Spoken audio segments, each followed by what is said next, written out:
Welcome to the Occupational Safety Leadership Podcast, episode number 306 with Janel Penaflor. Did I say that right, Janelle? You sure did. Okay, perfect, perfect. And in today's episode, I wanted to talk about AI use in safety. So I'm a little old school, so I'm just now starting to do this stuff. And what I think I've figured out, and you uh, you help me, is that if I don't get started now, I'm going to be way behind the power curve. You know. So Yeah. um, Janelle, before we get started, could you tell the folks out there a little bit about yourself, and then we'll just get right into it. Yeah. My name is Janel Penaflor, and I have been doing safety for a little over 36 years, if you can believe that. Every time I Mhm. think about it, it makes me choke a little bit. Um, I specialize in like high hazard industries, serious incident and fatalities. I've unfortunately had to be part of investigations over about 56 or so of fatality investigations in my career. And I have coined myself the safety disruptor because for me, I like to put my tag phrase is psychology for before procedures and people before paperwork, and it's primarily around how do we look at the human part of the human factor, and how do we really kind of deep dive into the neuroscience of that. And I am sure we're going to chat about that in another podcast, but Mhm. yeah, I would definitely agree that if you are not on the bandwagon of AI, that you definitely need to get there. One of my degrees is actually, I've become a prompt engineer. So learning how to use AI effectively, how to use it responsibly, that's one of the other caveats in using AI that I think is really important as well. But thank you for having me on the show. Super excited to be here and look forward to the conversations. Thank you so much. Before we get going, you just said responsible use of AI, and I Mhm. never thought anybody wouldn't use it responsible. But now that you said this, there must be people who are not using it responsible out there. Yeah, there are some inappropriate uses of AI. I think the biggest thing that you have to know and remember about AI is that it's a tool, Mhm. and it is based off of what they call large learning models or LLMs. And it is going out into the great wide world web, and it's grabbing information from all over, and it's synthesizing it and bringing it to you. It's your responsibility as the individual that's utilizing that AI to basically fact check what you're getting back, because AI can do something which is called hallucinating. And so you need to ask for references. You need to be able to go in and check it. And even sometimes when you get references, it may tell you a reference that is a fictional book. So, for example, if you've ever seen The Hitchhiker's Guide to the Galaxy or read the book, Mhm. Mhm. Mhm. okay. So those that know what I'm talking about, what is the universal answer to everything? Do you remember? Was it 42? 42. Okay, So yeah. Uh-huh. yes, yes, well done, you. Yeah. So if you actually go in and you ask an AI, ChatGPT, or any of those, and you say, what is the universe answer to the universe, it will bring you back 42. So Oh. it's going and grabbing from fiction, nonfiction, science theory, anything anybody's put on LinkedIn, Facebook, any of those places.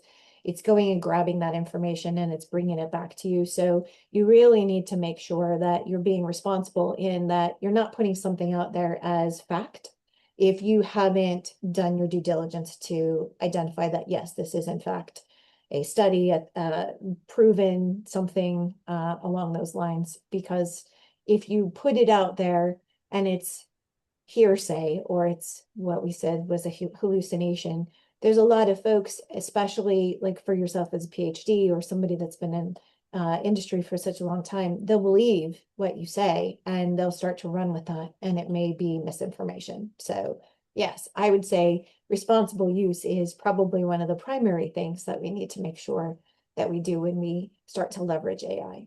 Mhm. Mhm. I had started to type in a couple of topics, and of course, everything was about safety because I was like focused. I was like trying to do the trying to do some background for the show and all that kind of stuff then.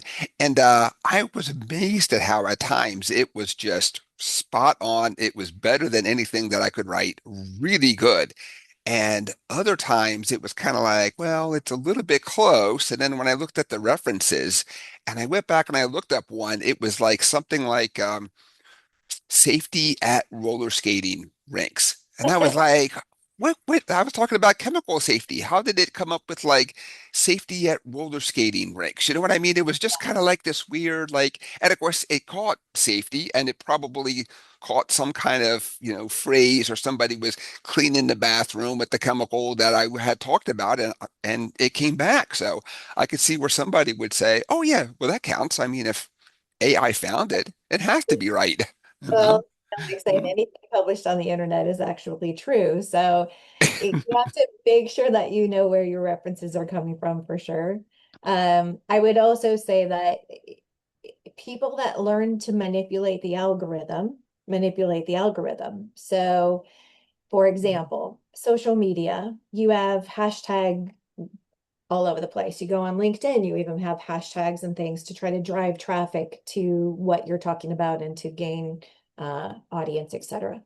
So whoever posted or whoever made comment about that roller skating rink and their chemicals probably had some kind of a hashtag safety. And when you Mm, safety or when you typed in that particular chemical, it drove you to anywhere that references that chemical out in the large learning model. mhm, And I will say that Anthropic uses a different LLM than ChatGPT uses different, like all of them use a different LLM. And granted, it's still going out into the same vast space, but the way that it synthesizes and its hashtags and its keywords are going to bring you different information in a different way. mhm, So I would say also really learn what tool is the best tool for the job because ChatGPT might be really good at doing, I'll say photos without words on them because oftentimes the words are misspelled or they have misinformation even in the graphics. So, um, for example, if you go into LinkedIn and you see folks that talk about dangerous goods, one of the largest percentages of errors that I see is when they start doing postings around the classification of dangerous goods, and there's a poster that has the classifications all wrong, or it has them where they're putting non-compatibles together and things like that. So really be cognizant of what it is that you're putting out there if you're going to use that stuff and make sure that it is accurate and that there's not misspelled words and it doesn't mean something different, and check your context also for the audience that you're delivering it to. mhm, mhm. So you had named a couple of different LLMs out there. Have you found one that works really good for occupational safety? I guess it would depend on what it is you're trying to do with it, right? Okay. So, occupational safety, if you're going to use AI, there's a lot of different things that you may try to do. So, for example, you may be trying to create a predictive model for your safety data. And using a predictive model, you're going to want to use something like Claude Code or something that actually has that Python code, that coding backend, Hmm. that's really going to synthesize your data and it's going to bring it forward in a way that makes sense. If you tried to use Copilot or something like that, it's not going to be able to do that for you. Hmm. Certain tools do certain things well. So my advice is to just really educate yourself on what is the tool, what is it that I'm trying to do, and then which is the best tool for the job, and then experiment. Go and play with it. Go and put stuff in there and see what pops out. The other thing that I will say is that the more that you work with the tool, the more that it's going to learn you, your style, your language, and it's going to start to emulate you or start to mirror you. And it'll begin to sound more like you. So for me, I've been working with these different LLMs and different models for over 5 years.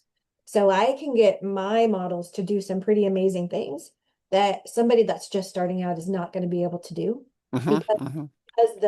you haven't had that relationship, if you will, with your little virtual assistant, building the library of this is how we do business in between Janelle and I, right? Hmm. So Hmm. when I type in, I can type in, or I prefer to talk because it's easier.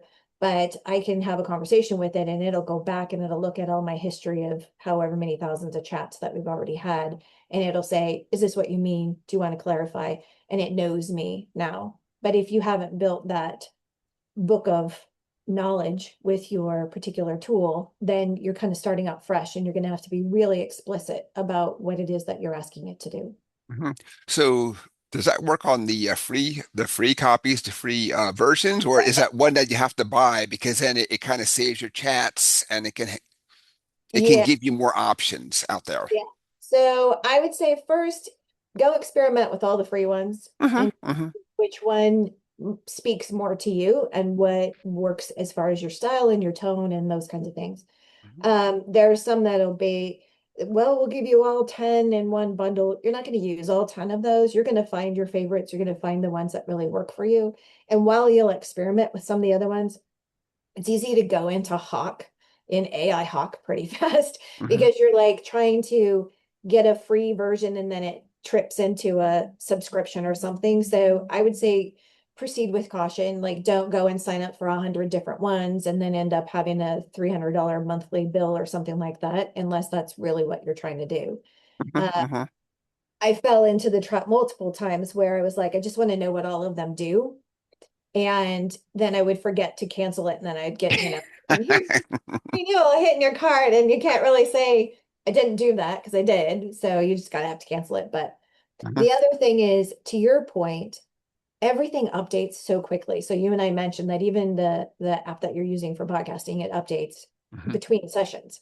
And AI is updating so quickly that if you keep trying to keep up with 20 of them, you're never going to keep up with 20 of them. So I would say go pilot what you have out there that's available to you, find your favorites, and then really, okay, do I want to spend a monthly fee?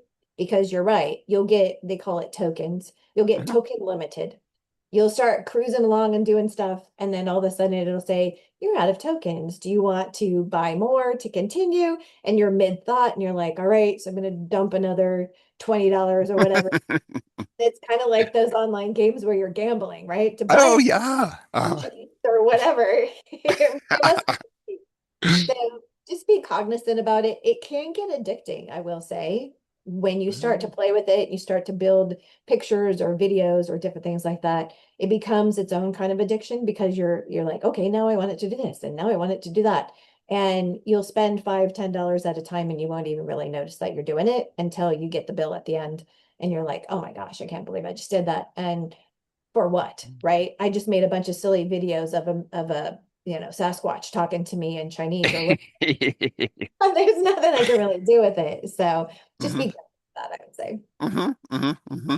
So for the for the new folks out there who are kind of struggling with prompts, have you found something that kind of seems to work a little more? Because I've tried to do like a short prompt where I'll do 2 or 3 words, and then I've tried to, no, I really mean this, and then I end up writing like a sentence or two, and I haven't really found something that works for me. Now, of course, I have been using all the free stuff, and it's probably not keeping all of my history and all that Yeah, stuff too. yeah. So if you're just getting started, and the lovely part is that we're talking with potentially a bunch of safety professionals who are used to being really good at gathering an incident description, right? Yes. So Mhm.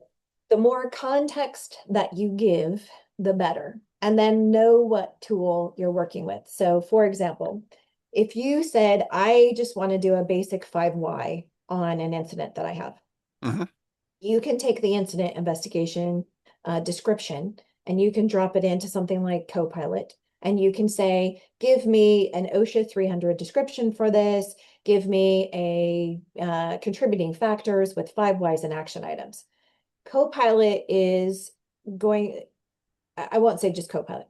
All of them are designed to give you the fastest response. So it may not be the most in-depth response. Mhm. So you have to do silly things in prompt engineering, like you have to tell it to take a deep breath. Yes, you're telling a computer to take a deep breath and think Interesting. harder. Yeah, Mhm.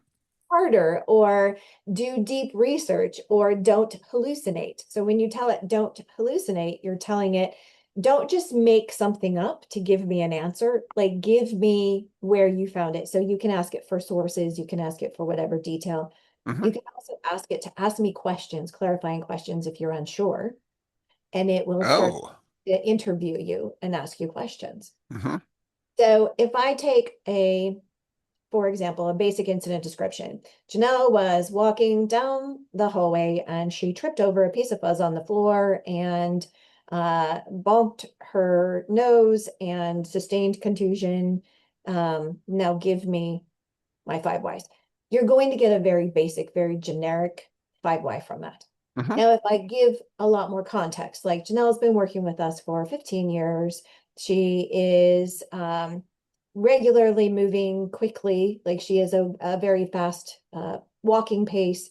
She was going in a hallway that was dimly lit, and the fuzz on the floor was part of a carpet that was curled up. And you put as much detail into it as possible, then you're going to get back much better results and you're going to be able to see, and it generates it in seconds. So if there's a way for you to play with it and just say, uh, give me this incident description and then give me the five whys from it, you'll see that it comes in seconds. The other thing is that if you don't give it enough context, then it'll go into the LLM and it'll say, based on the World Wide Web and the average slip, trip, fall over a piece of fudge in the world, these are the most common factors, contributing factors, and so it'll bring those forward to you. Now, Mm, whether okay. they are your specific contributing factors or not, you will have to fact check that. You may have observation program in place, but it didn't get that information from you. So it'll say, oh, it's because you never did an observation to see if the floor had fuzz on it or those kinds of things. So you're going to have to play with it to see the level of detail that you need to give it in order to get back the response that you're looking for. Ah, got it, got it. And I had never thought to use it for things like incidents. I had thought I want you to write a 16 section SOP. First is, purpose and scope, and we'll go over definitions, and that would save me a lot of typing, of course, and research. I still have to go back and fine tune it, but I really like that one about the incident report. Then. Uh, Mhm. so when you do it, do you put in any how can I call it? Do you put in any personal factors? Like, are you worried about putting in names that somehow that gets out there or So that's certain businesses will say that you have to have that, again, responsible use of AI. Mhm, They don't mhm. want their business name in there. They don't want their personnel names in there. It's not really necessary. So you can really keep your prompts very agnostic. Okay, okay.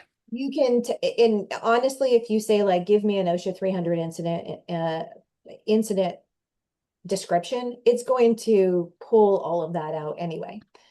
The other thing that you might like as a safety professional, and this is kind of fun, is that you can actually go on a rant onto this particular tool, and it's going to be professionally and politically correct and bring back the answers minus the rant. And it's going to say things like, I can tell you're upset.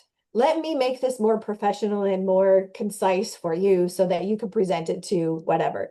So you Oh, kind of get it off your chest and you're yelling at a machine that has no emotions and doesn't get upset. And then it'll bring back a responsible answer. mhm, mhm, So, anytime that you're feeling frustrated, your tone, your everything, just go scream at your chat GPT or something and it'll mhm, it'll tone it down for you. It'll give you how do you talk to somebody that's difficult? So, ways that I've used it with teams in the past is I've said, if you have somebody that is really challenging you and you're not sure how to approach the conversation, before you go and approach the conversation with them, have a conversation with your LLM or with your tool. mhm, And so you might pull up your Claude or ChatGPT or even Copilot or whatever and say, I'm having a really difficult time with this bleep, bleep, bleep, bleep, and whatever. And you can give all the details in there. You can have misspelled words, you can swear, whatever. It doesn't care. And then say, how do I approach this without offending this person? How do I make sure that I'm not going to get in trouble with HR? And just talk to it like you would talk to another human being. And it will respond in kind and it will give you basically, this is my recommendation. This is how I would do it. And then read it and see if that fits for you. If it doesn't, then go back and say, yeah, okay, that might work for, David, but that doesn't work for me. I'm more this style of communication. And then it'll give you an answer that responds to how you communicate. That sounds really, really good. It's also a very good way to sit down and bounce an idea off of Yeah. something too. I know all of us kind of get stuck in our ways. We know what works. Mhm. Um, and I always joke that I have never come up with a dumb idea yet, you know. So now my execution has been dumb a lot of times because I haven't thought it through. But all of us as humans, we're not always objective with the things we're writing and saying. And so just to have another, I hate to call it a person, another view Mhm. can only help us. And Yeah. anytime that we can be a little more polished, so that is something I hear from executives, is that they say we really wish the safety people were a little more polished Mhm. because they kind of safety kind of walks, and of course, that whole thing too. You kind of walk both worlds. Yeah. You're kind of with the executives, but then you're also with the drivers, and so you have to get that same message across, but you can't use the exact same words in both worlds, of course. It's just not gonna work. Mhm. So Mhm. interested. I like that. I like that idea. Yeah. And you could even, in that same scenario, you could say, I need to communicate a heat stress safety topic, but I need the ELT version of this communication, and they also need the frontline driver version of this communication. And you can then ask it for prompts so that, for example, if you were using ChatGPT and you said, okay, I am going to do a heat stress communication to my business. My business does this. This is the type of business that we do. And you give the detail. You're going to always do the who, what, where, when, how kind of detail out. Hmm. So Hmm. you're using it basically as a thought partner, right? Hmm. This is what I'm trying to do. This is the objective of it. This is the audience for it, etc. And give me your thoughts, brainstorm with me, ask me questions, whatever, so that I can get where I need to go. Then it's going to tailor two different communications for you. And it's going to say, this one is for ELT, it's concise. And then it may even prompt you and say, do you want me to put that in a PowerPoint presentation for you? And Awesome. then you can do, this is the driver facing one, and then it will say, do you want me to create an image so that you can put it on a poster? And sometimes it works well, sometimes it doesn't. Like I said, the images, it still kind of struggles as far as getting the text in there correctly. Hmm. There are other AI things that you can use that do a better job at building the images with text. But I will say I have not yet found one that does images 100% of the time with the right spelling on everything. So you get what you get. You can Right. use Canva and kind of cut and paste the text over if you wanted to zhuzh it up a bit, but that's a little bit more homework. Right, right, right. And the different models out there are going to have a different strength and weakness, of course, too. So Yes. that's also kind of part of, well, I'm not really getting what I want from this one. Is there another one that I can use and get what I need from that one, of course, too? Yeah. And that's actually Mhm. something you can ask the model. You can Oh, say, really? oh, absolutely. Uh, You can say, hey, ChatGPT, I know that you're absolutely horrid at doing data synthesization. And so, what would be the best model, LLM model for me to use if I'm trying to grab a ton of data and I need to have a weekly or daily email sent to me with updates? And it'll probably kick you over to something like Twin or something like that. Twin is a really good data dump one. It'll go out and do research. It'll go out and it'll follow things out in the world and it'll bring you back like, hey, what are the latest updates for safety regulatory changes? And it'll bring you worldwide regulatory changes into your email box every single morning. Uh, wow. so it's just like I said, each tool has its strengths, each tool has its value that it's going to bring to the table. And I really encourage you to just go out and play with them and figure out which ones work for what your style is and what you're trying to do. Right, right, right. I mean, I didn't know that these models even did this stuff then. I just kind of thought, oh, it was going to help me to write a SOP. It'll help me to fine tune an email just to really make sure I really get my point across and things. But I think it's a little more powerful than what I first thought. I would say it's a Hmm. lot more powerful. So if you want a good testament to it, if you go to my website, which is safetysense, SENSE, Inc., INC.com, Hmm. I built that entire website with AI. It Wow. has animations, it has everything. But that's me having done it for 5 years. I wouldn't say like make that your first project. Right, right, right, right.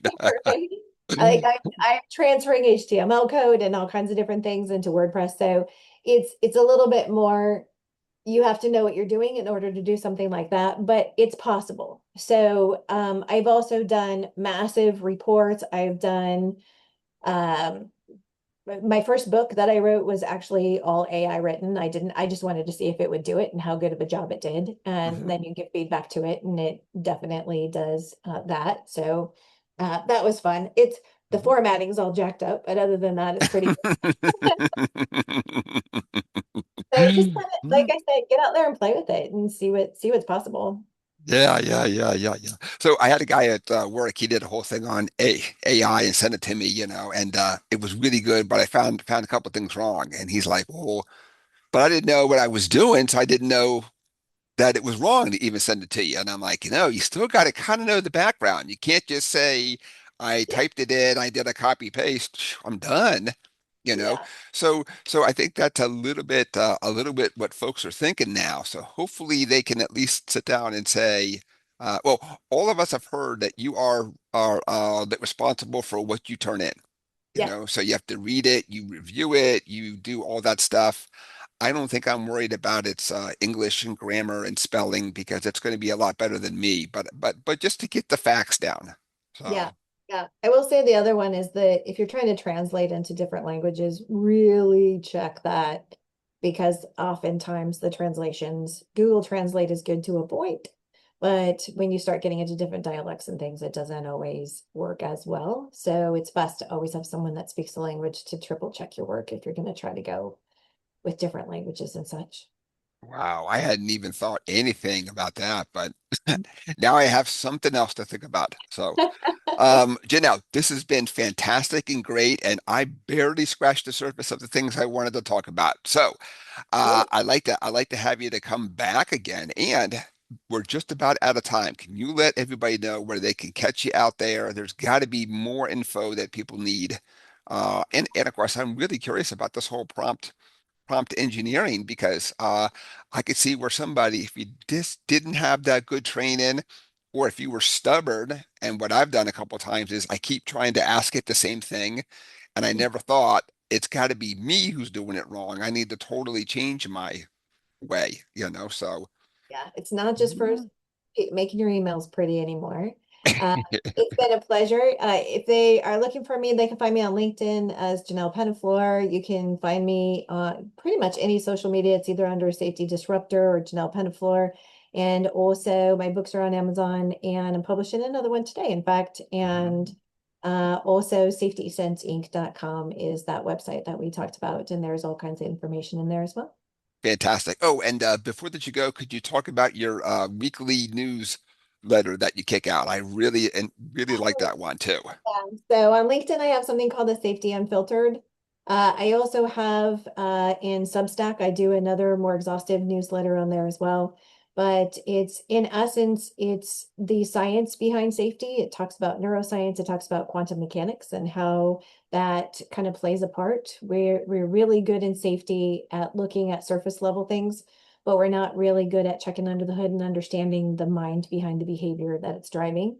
And so the book that I'm publishing today is actually called The Quantum Mind of Safety. And it's the neural foundations of like, how do you look at the neuroscience in the person that's behaving the way that they're behaving and really attribute that to what's driving those behaviors, what they see, what they can't see, what's caused factory blindness, those kinds of things. So Right. Awesome. Very good. Very good. And with that, let's go ahead there and wrap it up. I want to thank you for joining me. My name is Dr. David Ayers. Thank you and have a safe day. You too. Cheers.